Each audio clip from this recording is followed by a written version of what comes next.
Doctor Yunus সাহেব একটা চিঠি দিয়েছেন জাতিসংঘের কাছে যে হত্যাযজ্ঞ যে হয়েছে এই হত্যাযজ্ঞের বিচার চেয়ে। তো আমি বলতে চাই এই হত্যাযজ্ঞের বিচার হলে তো উনার বিচার তো প্রথম হতে হবে। উনি দায়িত্ব নেওয়ার পর প্রায় 10,000 নেতা কর্মীকে হত্যা করা হয়েছে, পুলিশ হত্যা করা হয়েছে।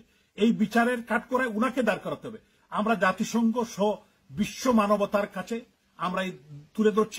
ডক্টর মোহাম্মদ ইউনূস বাংলাদেশের অন্তর্বর্তীকালীন সরকারের প্রধান উপদেষ্টা হিসেবে দায়িত্ব নেবার পর থেকে সংঘটিত সকল আইন বহির্ভূত হত্যাকাণ্ড এবং লুটপাট ও লুটতরাজের জন্য প্রবাসী বাংলাদেশিরা ফুঁসে উঠেছে। তারা সংঘবদ্ধ হয়ে ডক্টর মোহাম্মদ ইউনূসের বিরুদ্ধে বিক্ষোভ এবং সমাবেশ করেছেন আমেরিকা, ইংল্যান্ড, অস্ট্রেলিয়া সহ বিশ্বের বিভিন্ন দেশে। প্রবাসী বাংলাদেশিরা বিভিন্ন ভিডিওতে তাদের বক্তব্য পেশ করেছেন। তারা বলেছেন, যেহেতু বাংলাদেশের প্রধানমন্ত্রী শেখ হাসিনা ভারতে চলে যাবার পর ডক্টর ইউনূস দায়িত্ব নিয়েছেন এবং তিনি দায়িত্ব নেবার পরেই থানায় পুলিশ হত্যা, থানা জ্বালিয়ে দেয়া সহ আরও যে সমস্ত লুটতরাজ এবং হিংসাত্মক কর্মকাণ্ড হয়েছে তার সবগুলোর দায়ভার তাকে নিতে হবে।